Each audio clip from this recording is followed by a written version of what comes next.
Can I still find a good deal if I have zero experience in real estate investing?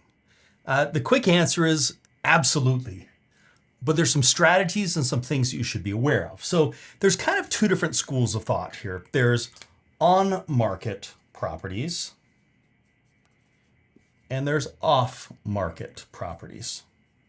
Now, when we say market, what we're referring to is listed on the multiple listing service with an agent. So these ones are listed properties on the MLS with an agent. These ones are not. They're not listed, okay? So with off-market properties, we look for motivation, which is usually a change in life circumstances. And then we also look for equity. Those are kind of the two things we look for there. Now, it takes a lot more time, money, and effort to find off-market properties than it does to find on-market properties. But for on-market properties, you're gonna have to make a whole lot more offers than you will for off-market properties. So it's just a different trade-off here, right? So if I'm going after on-market properties, this is the way to look at this. The more visibility, meaning listed, and on the internet and pictures and all that type of stuff, typically the lower my potential profit is going to be. The less visibility, typically, the higher my profit is going to be. It's supply and demand. If this is a deal and there's lots of people bidding on it, the price is going to go up. If this is a deal and there's fewer people bidding on it, the price will typically go down. Simple supply and demand issue here. Okay, so when we're looking at these on-market properties, we're probably not going to make as good of a deal as we will if we get an off-market property.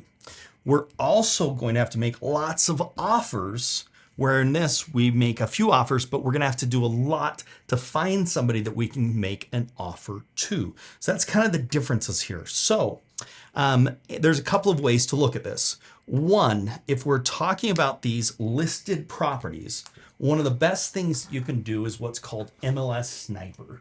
Let's just find it here. MLS Sniper. This is 54 minutes free that you can watch on how to do it, the MLS Sniper strategy. In a nutshell, what this MLS Sniper strategy is doing is you're going after properties that are listed, but you have to make sure there's enough equity. So what we do is we find properties with high equity, and we can do that by going to our Investor's Edge software, and we can type in, well, let's just Atlanta, Georgia. Why not? I'm on that kick today. And so with one of these filters, so these are active on the MLS. Listed on the MLS, yes. It's under $500,000 and it's got 30% or more in equity.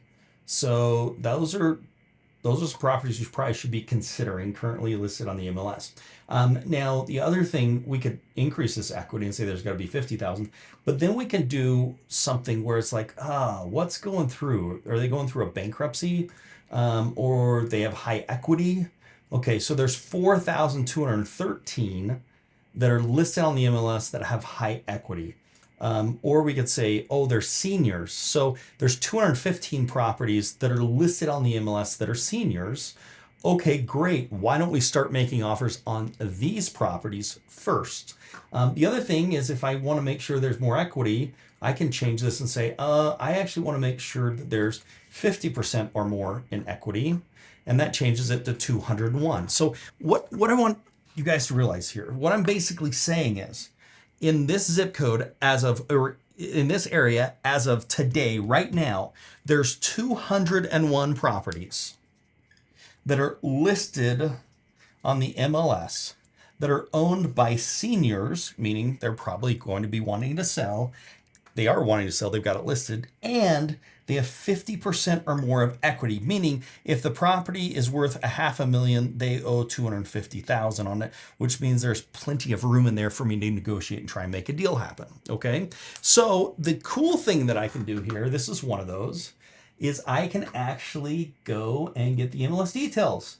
And I can call this agent, here's their phone number, that has it listed. And I can say, hey, agent, I don't want to bring an agent in. I want to save the money. So I'll have you make an offer. This is what I'm willing to offer on the property, and have them make the offer. Now you're going to have to make a lot of those offers. You might have to make 50 or 100 of those offers, probably closer to 100, I don't know, to make one of those deals actually happen. So it's making a lot of offers.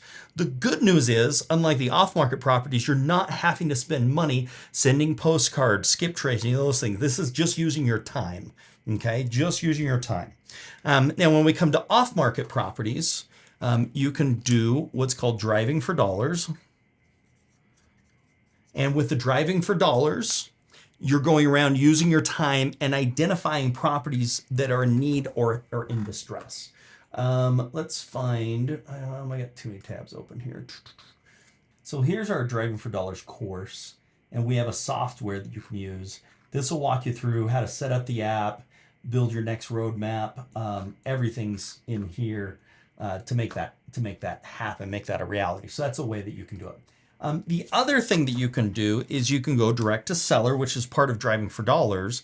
And so what we do in that case is we're looking for motivation and we're looking for equity. So if we jump back over here and say, okay, we're not looking for any of this. We're looking for people that are not on the MLS.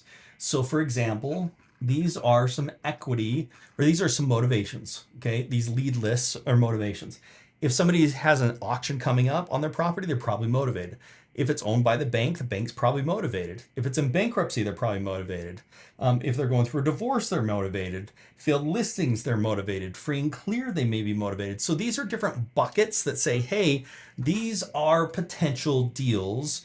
So like right here, tired landlords, there's 154 of those.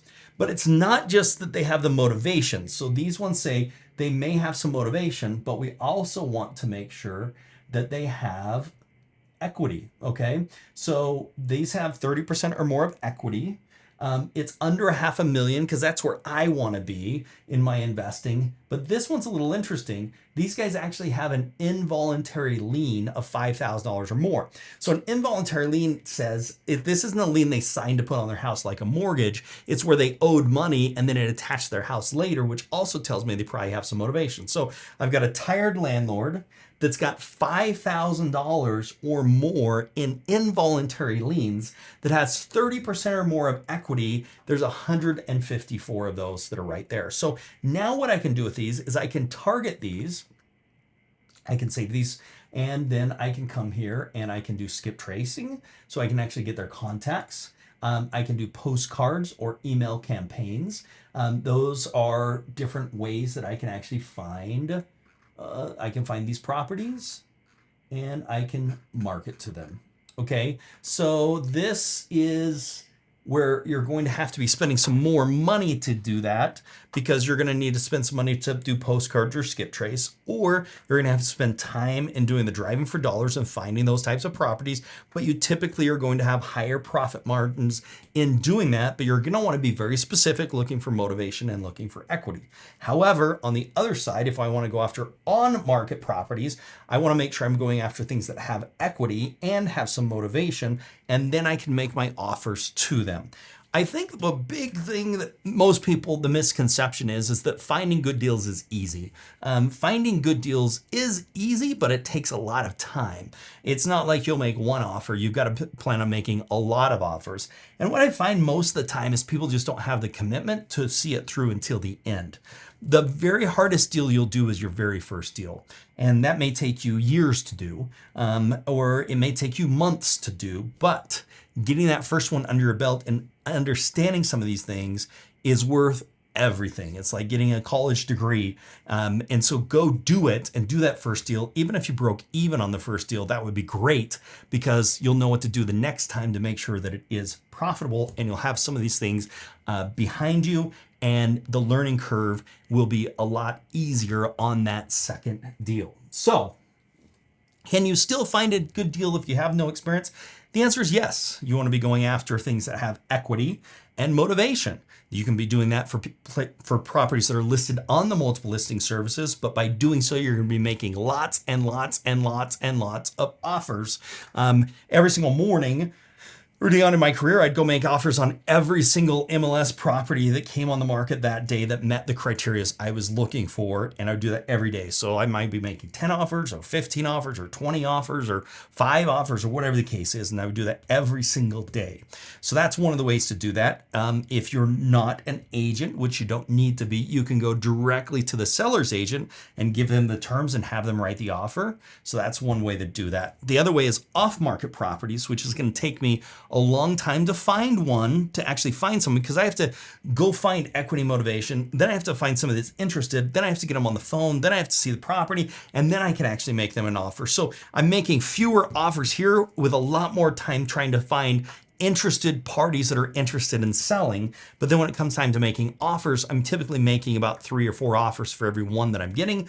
And so I'm making fewer offers. So it just depends on what is going to be best for you. Now, if you have a full-time job and you're doing this on the side, which I think you should be, the on market is a great way to get started. Make sure you watch the MLS Sniper video to walk you through the steps on how to make that a reality and how to make that happen. But both of these are great ways of finding good deals. It comes down to the commitment and sticking to it to make it a reality.